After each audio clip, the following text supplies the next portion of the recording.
mempersingkat waktu kita pada malam hari ini, acara yang pertama tadi telah dibuka dengan pembacaan Maulid Sittut Durar.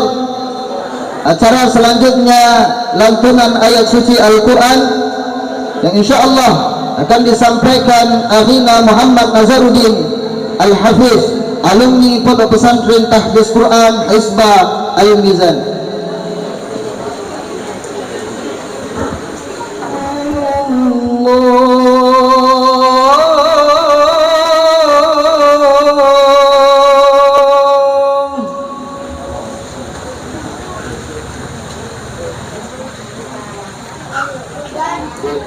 Majelis Syuro Front Persaudaraan Islam, mudah-mudahan beliau sehat walafiat, diberikan keistiqomahan, dimudahkan dalam dakwahnya sampai akhir hayatnya, dan mudah-mudahan bisa memenuhi undangan saya malam hari ini, yang mana beliau ini mungkin tadi Ustaz Sandiaga menyinggung, tapi beliau ini luar biasa juga.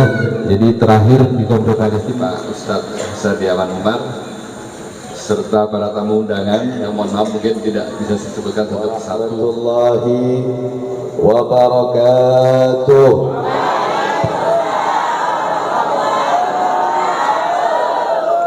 Alhamdulillahil qawi sultanu, al-wadihi burhanu, al-mabsut fil wujudi karamuhu wa ihsanu.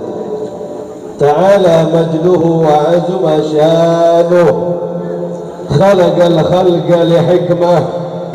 Mu'minina Raufur Rahim, dengan kelembutan, dengan kasih sayang Nabi Muhammad sallallahu alaihi wasallam.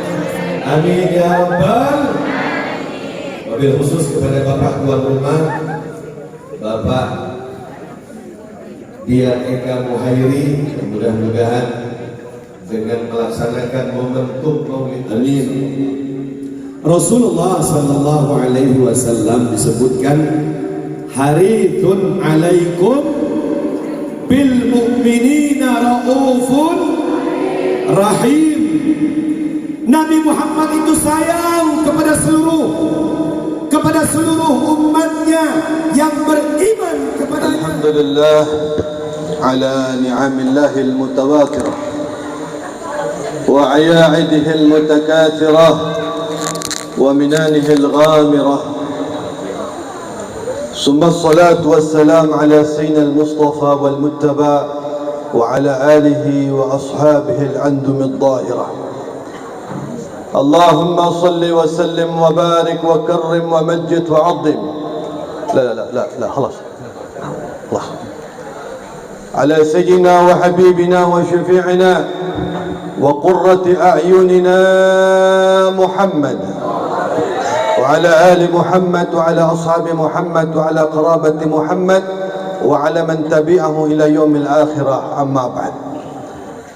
Segenap para hadirin wal hadirat, para pengharap rahmat Allah, para pecinta-pecinta Rasulullah, para pemburu keberkahan serta ampunan Allah Subhanahu wa taala, hadir bersama kita orang tua kita, guru kita yang tercinta Al-Habib Ja'far bin Abdul Rahman bin Shihab. Kita doakan beliau panjang umur dalam keadaan taat, sehat, ibadah kepada Allah Subhanahu wa taala. Juga hadir bersama kita para cucu-cucu Rasulullah, yaitu para habaib, Al-Habib Usamah Rizal Al-Qadri, Al-Habib Alfian Ba'bud, Wal-Habib Hamzah Al-Qadri, Habib Muhammad bin Umar Al-Mutahhar, dan juga para habaib-habaib yang lainnya. Dan juga hadir bersama kita para asatizah dari Kiai Sadrun Umar, dan juga tokoh-tokoh agama, tuan-tuan guru, yang tentunya keberadaan mereka akan menambah keberkahan di majlis yang mulia ini. Mudah-mudahan habaib kita, ulama kita, guru-guru kita semuanya Allah berikan keistiqamahan dan keikhlasan dalam meraih ridha Allah Subhanahu wa taala.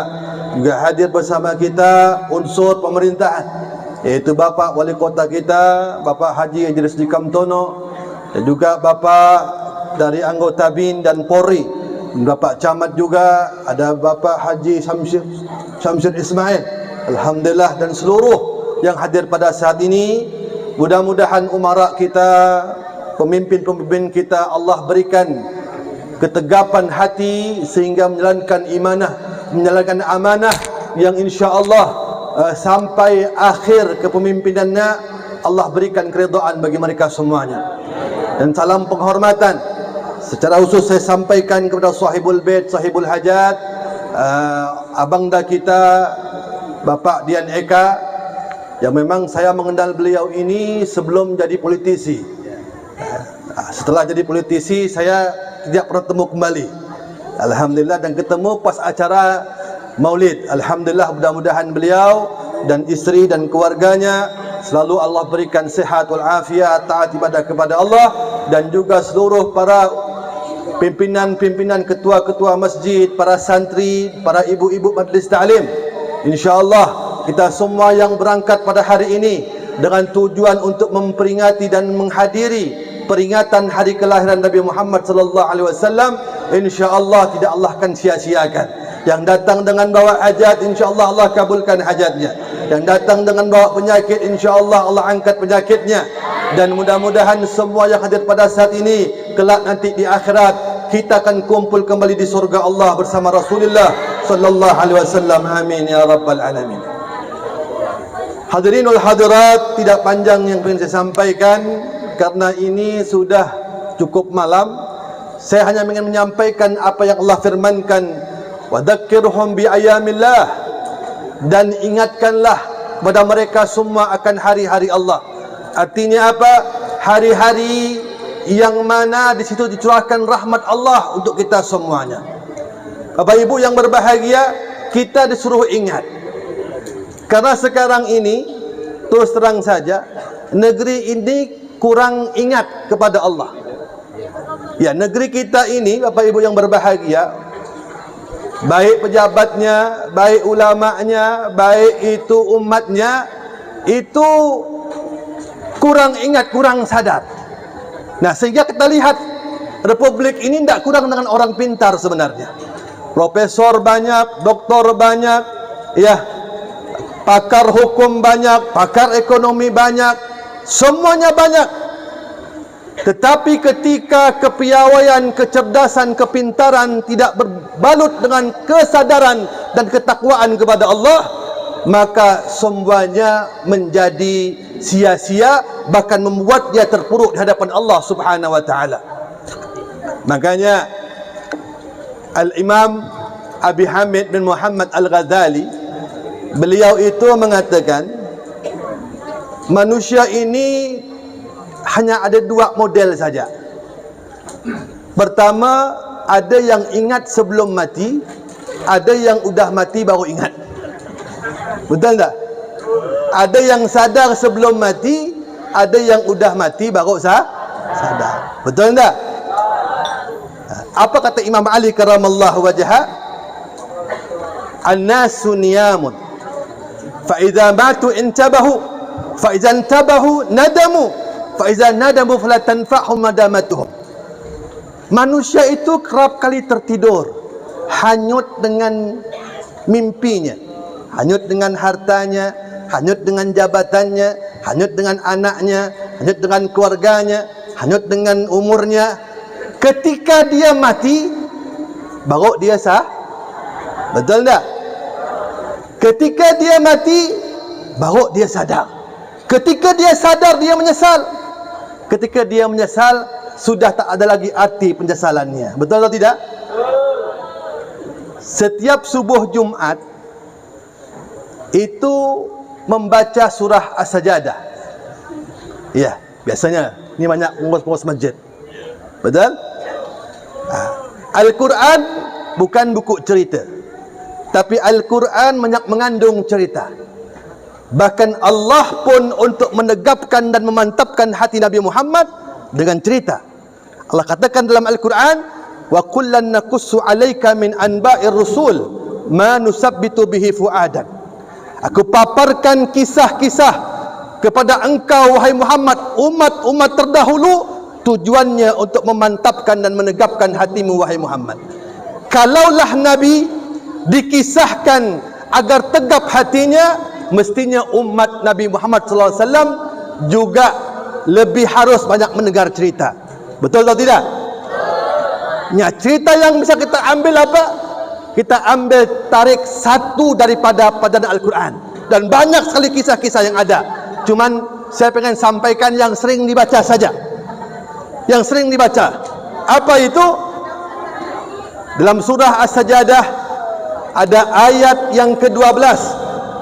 Di situ Allah menceritakan apa kata Allah, walau tara idzil mujrimun nakisu ru'usihim inda rabbihim rabbana absarna wa sami'na farji'na na'mal salihan inna muqinun. Naam, kita perhatikan ini ayat. Apa kata Allah? Kalaulah engkau melihat orang-orang yang pelaku dosa, yang meninggalkan salat, yang mengabaikan perintah Allah, yang tidak melakukan perintah Allah, bahkan melakukan hal-hal yang dimungkari, hal-hal yang tidak diridhai oleh Allah, berbuat maksiat, berbuat kemungkaran. Apa kata Allah? Nakisu ru'usihim inda rabbihim. Nanti di persidangan Allah, mereka semuanya akan tertunduk malu di hadapan Allah. Perasaan bersalahnya menghantuinya sampai kepalanya pun tidak terangkat di hadapan Allah Subhanahu wa taala. Kemudian saat itu dia tergamam, dia menyesal dan mengatakan, Rabbana absarna.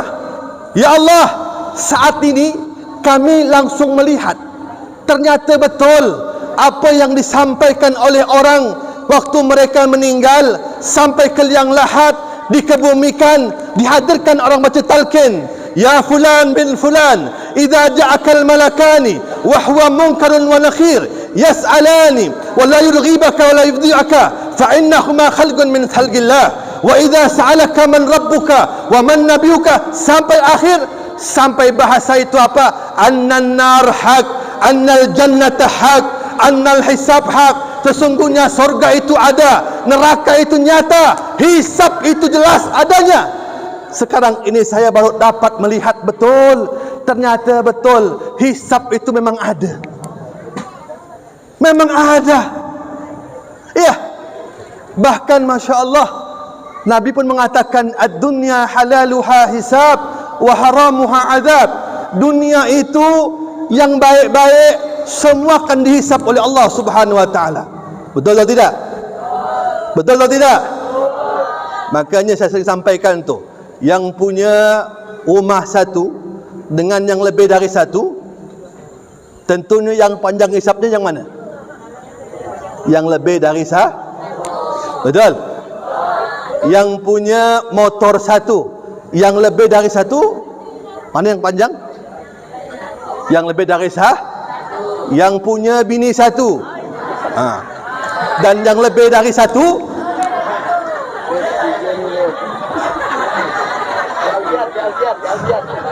ni tak nyebut nama, tak nyebut tentunya yang hisabnya lebih panjang adalah lebih dari satu.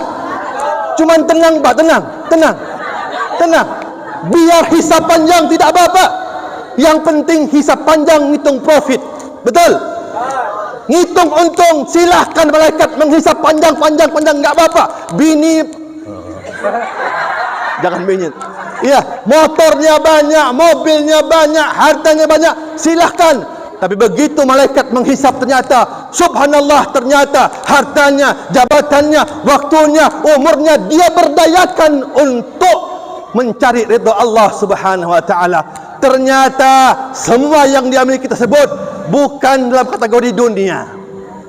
Kenapa? Dunia itu, kata Al-Habib Abdullah bin Alawi Al-Haddad dalam kitabnya Nasaidin Niyah, mengatakan apa? Ad-dunya ma yulhikum anillah wa yugi'akum anil ma'siyah. Dunia yang tercela itu adalah apapun yang membuat engkau lalai daripada Allah dan membuat engkau terjebak pada maksiat, itu dunia. Maka sadarilah pada hari ini, jika semua yang kita miliki tersebut justru mengantarkan kita semakin dekat sama Allah. Punya uang, alhamdulillah, ngundang jamaah, membiayakan, memperhatikan anak yatim, memperhatikan pondok pesantren, membangun masjid. Ini semua hisabnya ngitung untung, silahkan.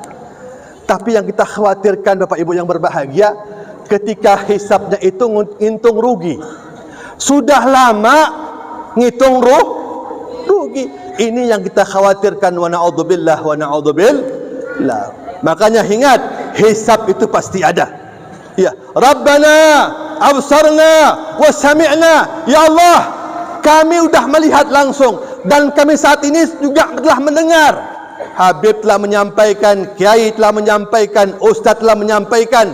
Kemudian apa kata orang yang pendosa ini? Farji'na na'mal salihan inna muqinun. Ya Allah, kembalikanlah kami ke alam dunia untuk kami beramal saleh, karena saat ini kami udah yakin, kami udah sadar. Cuman masalahnya udah mati baru dia udah mati baru dia makanya mana pada hari ini, Masya Allah, saya sampaikan pada semua pada hari ini, semuanya tersebut, yuk sama-sama kembali kepada Allah Subhanahu wa taala. Dan momen Maulid ini adalah momen yang paling baik untuk saling mengingatkan. Kalau negara kita insya-Allah sering mengadakan seperti ini, mengundang ulama, mengundang tokoh agama, kemudian berzikir bersama, saling memberikan peringatan. Karena tugas ulama ini sebenarnya datang kepada para umara ini tidak boleh ngapa-ngapain, hanya menasihatkan. Makanya pada hari ini kata Ustaz Dardiawan, jika saya di sini tujuannya hanya untuk puja dan puji, maka tidak perlu saya ke sini. 1 jam saya ke sini. Dari pesantren hingga timur ujung, ketemu ujung. Masya Allah, besok jam 6:50 saya mesti berangkat ke Teluk Kedai. Bayangkan, Masya Allah. Ini mutar-mutar terus sampai ini, Masya Allah. Doakan mudah-mudahan sehat walafiat. Mudah-mudahan. Maka pada hari ini, tapi subhanallah, itu semua ringan, Pak. Ringan. Kenapa? Karena kita jadi diundang untuk peringatan Maulid. Kalau hanya di judulnya ramah tamah saja, ngitung-ngitung datangnya. Kenapa? Ketika di situ ada perhelatan, perayaan, menyebut nama Nabi, langsung di mata Allah langsung mulia. Wa bidzikrihi tatayyamatil majalis wal mahafil. Kata Habib Ali Habsyi, ketika nama Nabi disebut, langsung otomatis majlis, perhelatan, apapun bentuknya, menjadi mulia, menjadi agung di mata Allah Subhanahu wa taala. Makanya Masya Allah pada hari ini kita senang datang di sini. Mau hujan, mau jauh, mau guntur petir, tidak ada urusan. Kenapa? Karena kita saat ini ingin bersama-sama untuk mendapatkan syafaat Rasulullah SAW. Tadi saya belum ke sini, saya hadir acara di Kamboja, acara Maulid Berzanji. Bagus, sebelum sini saya ke sana. Masya Allah, bacanya Maulid Berzanji. Makin semangat ke sini itu karena dibukalah Maulid Berzanji itu dengan satu kalimat oleh Al-Imam Ja'far Berzanji yang membuat saya terdorong ke sini makin kuat. Apa kata beliau? Al-jannatu wa na'imuha sa'adun liman yusalli wa yusallim wa yubarik alaih. Al-jannah wa na'imuha, dan kenikmatan yang berada di surga. Liman. Untuk siapa itu surga dan kenikmatannya? Untuk siapa? Ternyata simple saja. Yusalli wa yusallim wa yubarik alaih. Untuk orang yang bersolawat, untuk orang yang menghaturkan salam, dan untuk orang yang mencari keberkahan Nabi Muhammad sallallahu alaihi wasallam. Maka pada hari ini kita semua datang untuk menghadiri agar kita mendapatkan keberkahan Nabi Muhammad sallallahu alaihi wasallam. Sama ada seorang sahabat Nabi, beliau itu datang memberanikan diri mengundang Nabi. Ya Rasulullah, saya pengen mengundang engkau ya Rasulullah ke rumah saya. Rasulullah itu dalam maulid dikatakan fa idza da'ahul miskin ajabahu ijabatan muajjalah. Nabi itu kalau diundang oleh orang miskin, lebih cepat, lebih ringan langkahnya untuk menuju ke rumah orang yang mengundang dari kalangan orang miskin. Tidak macam kita kadang-kadang kan. Ya, kita ni kalau dah yang meninggal orang miskin, temu tak ketemu, tahlilnya hari ke-7, hari ke-40. Karena hari ke-7 tu makan nasi. Ya, pertama, kedua, ketiga, keempat, kelima hilang lalu. Ketemu tak ketemu hari ke-7. Tapi kalau dah ngundang orang berduit, Masya Allah, wah dia dah mulai ngitung. Hari ni makan rendang telur asin ni, besok makan kambing. Wah terus, undangan badal isyak, datang badal maghrib. Beda dengan Rasulullah. Jika mendengar dari sahabat yang datang, yang undang kepada orang miskin, beliau langsung, baik, besok itu waktu isyraq, saya punya waktu, saya akan ke rumah engkau. Masya Allah. Singkat cerita, ini sahabat gembiranya luar biasa. Pulang ke rumah dia beritahu bisyarah ini, hai istriku tercinta, hai istriku tercinta, tadi itu aku mengundang Rasulullah, tiba-tiba Rasulullah bilang besok dia mau ke sini. Aku gembira sekali, makanya aku buru-buru pulang ke rumah untuk memberikan kabar kepada engkau, wahai istriku tercinta. Cuman aku bingung, Rasulullah hadir ini, kita mau suguhkan apa? Duit dah habis, makanan pun dah habis, bingung. Hati besar, cuman enggak punya apa-apa. Subhanallah, sang istri tadi tersebut, ia kembali mengingatkan, hai suamiku tercinta, ada kambing yang sudah mulai tumbuh dia punya tanduknya, sepertinya layak untuk kita potong. Ya, untuk Rasulullah suguhkan, sembelihkan. Ajib, Masya Allah. Akhirnya senyum pun tampak di wajah suami sahabat Nabi sallallahu alaihi wasallam ini. Singkat cerita, ini sahabat pun Masya Allah mulai memotong kambing. Di cerita ini pernah saya dengar langsung daripada Habib Umar bin Hafid bin Syekh Bakar bin Salim menceritakan dalam satu kejadiannya. Nah subhanallah, saat itu beliau ini waktu memotong diikuti anak beliau yang masih kecil. Kayak tadi itu, umurnya berapa itu yang rambutnya pirang itu? 5 tahun dan 1 3 tahun. Dia enggak tahu, dia enggak paham, masih kecil. Ketika ayahnya menyembelih, selesai menyembelih, lupa dengan anaknya. Sang kakak bilang sama adiknya yang 3 tahun ini, "Dek, nanti gantian. Kakak jadi ayah, adik jadi kambing." Jadi kambing. Pura-pura saja. Kemudian Masya Allah, sang kakak tersebut pun memegang-megang, melibas-libaskan dia punya pisaunya. Tahu-tahu terjatuh itu pisau mengenai urat nadi lehernya sang adik, terputus. Kemudian meninggal seketika saat itu juga. Sang kakak terperanjat langsung lari, dan ternyata berita terakhir ditemukan oleh sang ayah, rupanya adiknya meninggal, kakaknya juga meninggal. Allahu Akbar. Terakhir ini mayat keduanya dibawa ke rumah jam 2 malam, ya, 1/3 malam, dan itu subhanallah tak mungkin dikuburkan. Kenapa? Subuh sudah hampir muncul, Rasulullah akan datang. Ini urusan masak aja belum selesai, tapi subhanallah, apa kata istrinya? Wahai suamiku, simpan dulu ini mayat, insyaallah besok pagi kita kuburkan. Wahai suamiku, ingat, tidak berapa lagi subuh menjelang, Rasulullah akan datang. Untuk itu kuingatkan pada engkau, wahai suamiku, dengarkan, jangan tampakkan kesedihan kita ini di hadapan Rasulullah sallallahu alaihi wasallam. Cukup kita yang merasakannya. Jangan sampai terjadi itu sampai kepada Rasulullah SAW. Akhirnya singkat cerita, hadirin wal hadirat yang berbahagia, tak berapa lama ini mayat sudah dimasukkan dalam kamar anaknya.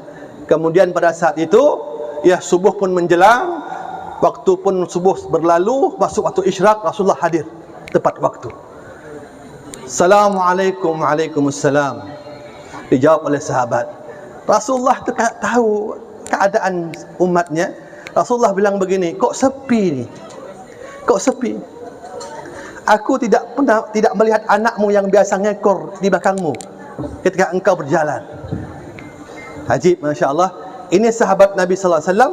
Beliau mengatakan, anakku lagi tidur ya Rasulullah. Tanpa ingin membohongi Rasulullah, dia ngomong begitu, ya Rasulullah, anakku lagi tidur ya Rasulullah. Tahu-tahu Rasulullah bilang apa? Wahai sahabatku, bangunkan dia, hadapkan di hadapan aku. Itu sahabat langsung keluar air mata. Biar enggak kelihatan, dia langsung ke dapur. Dia bilang, istriku gimana ini? Rasulullah telah datang, dia suruh hadirkan kita punya anak. Gimana? Istri yang salihah kembali menegapkan hati daripada sang suami dengan mengatakan, ya suamiku tercinta, yang datang ini bukan orang sembarang. Dia adalah Habibullah, dia adalah Rasulullah, kekasih Allah. Mohonlah kita kepada Allah, dengan berkat kunjungan beliau ke rumah kita, Allah memberikan kita solusi yang terbaik dan Allah angkat kita punya musibah ini. Beliau pun berdoa sejenak, dua suami istri tersebut. Kemudian dengan berat hati dia ke kamar anaknya yang tadinya tujuannya untuk mengambil mayat kedua putra daripada anaknya tersebut. Nah, subhanallah, singkat cerita hadirin, ketika sampai di pintu di kamar anaknya, ya, ini tangisan dah keluar tidak berhenti-henti. Ya, karena yang akan diambil ini mayat. Tapi apa yang terjadi ketika tabir itu dibuka, kemudian dilihat sang anak, ternyata Allah menunjukkan kemahabesarannya. Allah menunjukkan kemahaagungannya. Allah menunjukkan akan kebesarannya.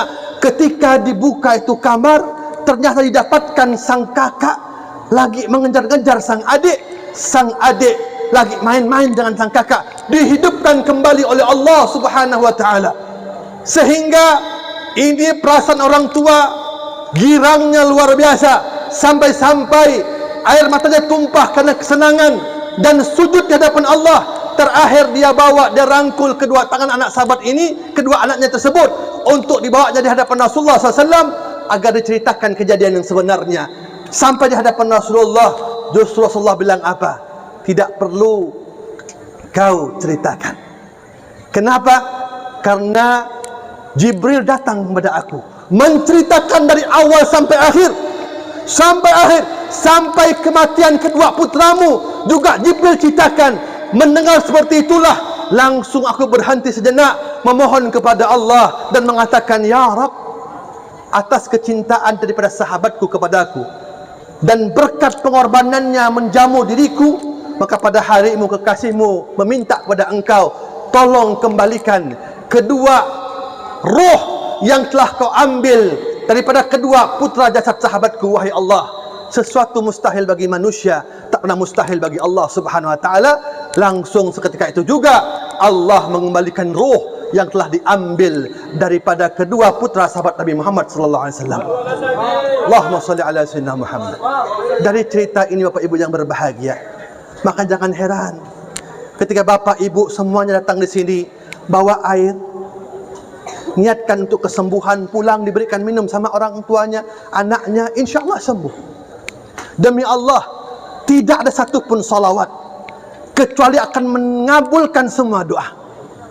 Ada sebuah kitab namanya Mukashafatul Ghulub, Al-Mugarrab ila Ulumul Ghuyub fi Ilmi Tasawuf, karangan Al-Imam Abi Hamid bin Muhammad Al-Ghazali. Bagaimanakah kekuatan daripada salawat luar biasa. Seorang perempuan yang cukup tua datang dengan Imam Hasan Al-Basri, mengatakan, ya Imam, anakku telah meninggal beberapa bulan yang lalu. Tolongkan, ajarkan aku agar bisa mengobati rinduku, minimal aku bisa lihat dalam mimpiku. Makanya Imam Hasan mengatakan apa? Amalkan ini, amalkan ini, amalkan ini. Terakhir Bapak Ibu yang berbahagia, ibunya mimpi ketemu anaknya dalam mimpinya.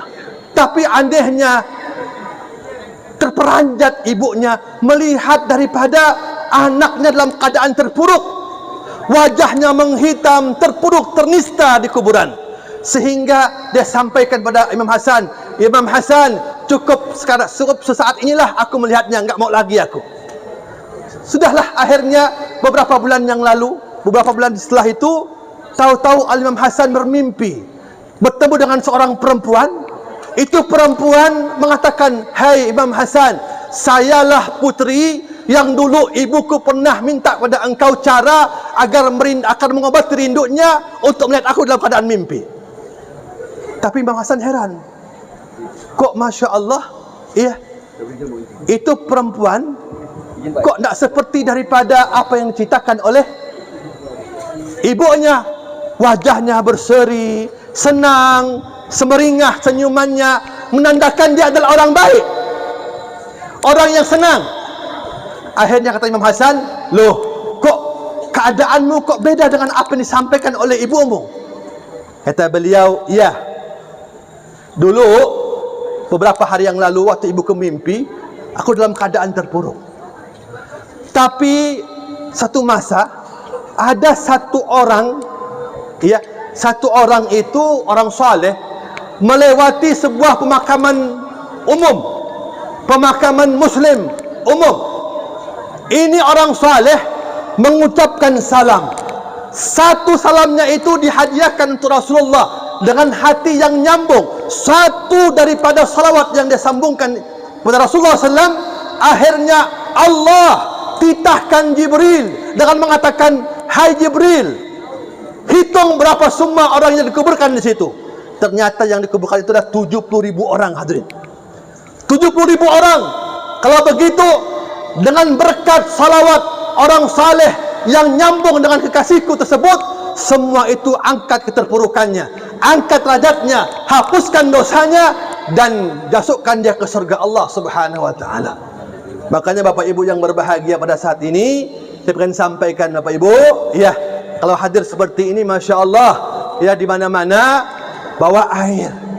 Niatkan kita untuk Masya Allah hadir, ya, untuk itu air kita minum, mudah-mudahan sehat walafiat. Ada beberapa penyakit yang tidak sembuh dengan obat, tapi dengan sebut dengan syifa. Likulli dawa. Ya, ada obat yang sakitnya itu sembuh dengan ikhtiar dengan obat. Tapi ada penyakit yang mana sembuh dengan syifa. Dulu, zaman-zaman tua-tua, orang-orang tua dulu, mungkin sampai sekarang juga, Masya Allah, kalau ada apa-apa tu tidak pakai obat langsung. Ya, salawat Fatihah, salawat Fatihah. Makanya pada hari ini, Bapak Ibu yang berbahagia, insya-Allah, ini para ulama, para habaib, Masya Allah hadir.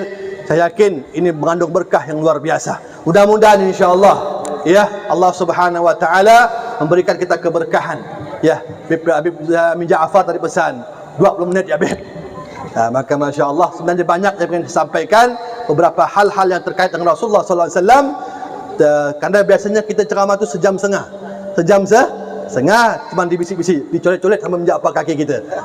Jadi Masya Allah, 20 menit aja, Habib, Masya Allah. Dan Alhamdulillah 20 menit ini berkah insya-Allah. Apalagi saya jauh satu jam daripada Masya Allah pada saat ini.